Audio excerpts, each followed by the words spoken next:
Hello students, today we are going to read a very nice poem by an English poet,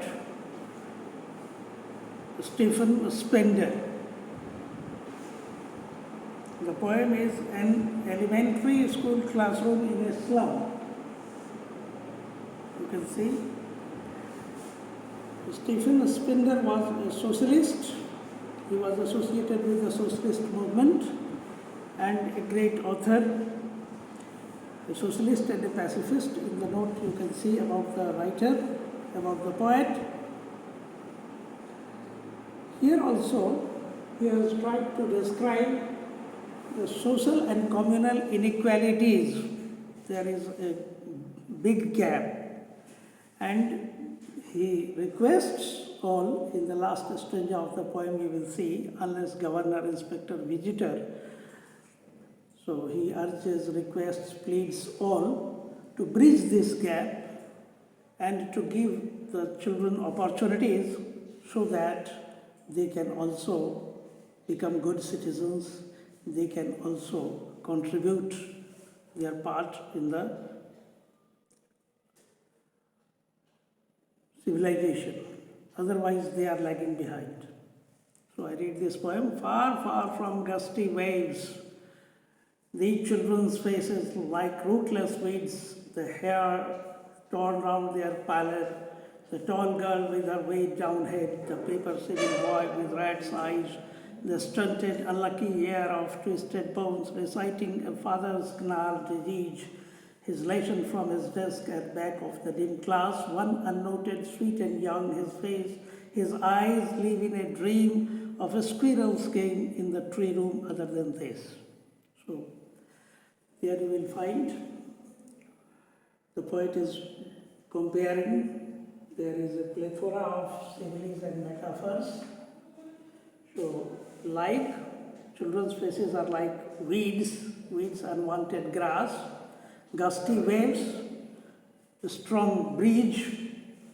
Gusty waves means strong wind, freshness that brings. So far, far from these children are sad looking. The tall girl is weighing down head, just head is down. It seems because of the weight of poverty.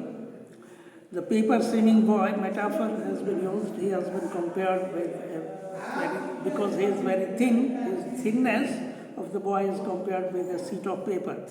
With rat's eyes and a stunted, unlucky ear of twisted bones, these boys are malnourished and diseased. But there is a prospect. The boy who is sitting at the backside, unnoted, he is lost in his dreams and he looks very fresh. He is lost in the squirrel's game. He thinks about the squirrel's game and he looks pleasant. There is some hope there. Now he comes to the next stanza, describing vivid description of the slum, means where civic amenities are not there, no water supply, no drainage, and they are living in dirty conditions. Homes are very shabby. That is a slum, and they are elementary, just a foundation school children. So their foundation is weak. On sour cream walls, donations, Shakespeare said, cloudless at downs, civilized dome, riding all cities, Bailey, flowery, Tirolese Valley, open-handed map, awarding the world its world, and yet for these children, these windows, these windows, not this map, their world, where all their futures painted with a fog. A narrow street sealed in with a leader's sky, far, far from rivers, capes, and stars of words. So here in the second stanza also, he describes, in the first stanza, he has described these children, boys and girls, they are all very sad looking and diseased. In the second, he describes the wall is decorated with the donations, Shakespeare's head, and other beautiful paintings and pictures received from the rich persons or from the donations that are given as a charity. The Tyrolese Valley in Austria is a very beautiful place. The picture of the flowered picture of the Tyrolese Valley, a map, world map, open-handed that can be folded. That map is also hanging there, and the civilized dome, the morning dawn, sunrise, and other things, beautiful pictures are there. Yet, these are the good things in the world, but for these children, these good things mean nothing. Because from the window of the classroom, they see whatever is seen inside the room is just the opposite of what they see outside through the window. And so the children, and not this world map is their world. Because their future is painted with a fog, a narrow street, because their future is dark and it is logged with a lead sky, dark sky, far, far from riverscapes and stars of waterscapes is just a large piece of land stretching out into the sea. So this is the condition, because the children find a mismatch with what is inside and what is outside. And now, in the third stanza, the poet says, surely Shakespeare is wicked, the map is a bad example, with ships and sun and the love tempting them to steal. With ships and sun and love tempting them to steal, for lives that slyly turning their cramped holes from fog to endless night. On their slag heap, the children wear skins peeled through by bones and the spectacles of steel with mended glass like bottle bits on the stones. All of their time and space are foggy slum, so blot their maps with slums as big as doom. So here he says Shakespeare is wicked. For these children, Shakespeare is wicked because Shakespeare has written a lot, a famous writer, famous dramatist, but he has not described any poor society. He is only writing about the civilized person or those who are the affluent ones in the society. So these tempt them, these good things, these children are tempted to steal because of their poverty. Life is so difficult in their cramped holes. Their houses are so small, they are compared with the cramped holes, metaphor expression. From fog to endless night, there is always fog and there endless night. Slag heap, the children wear skins peeped through by bones. These are so malnourished. They have no flesh on their body, only bones, and they can be peeped through by skins on their body. You can count the bones. There is no flesh. So their condition is very bad. And on slag heap, the children wear skins peeped through by bones and the spectacles. The children look like slag heaps.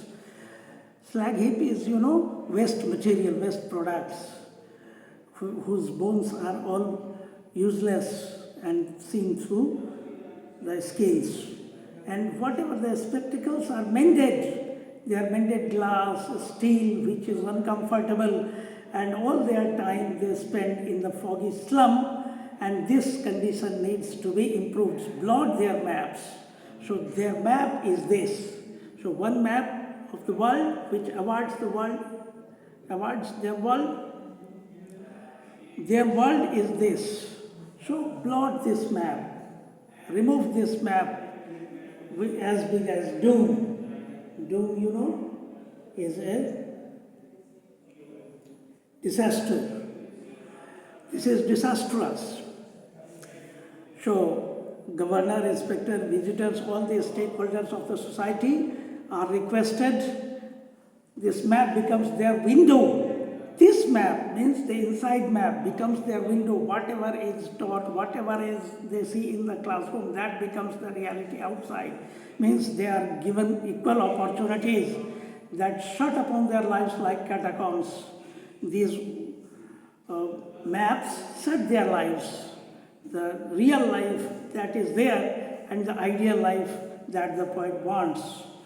He wants this reality to be covered up, blotting their maps, and break open till they break the town. And when the opportunities are given, they will break the town and sow the children to green fields, means bring them to close to nature, and make their one run azure on gold sands, and let their tongues run naked into the books. The white and green leaves open history theirs, whose language is the sun.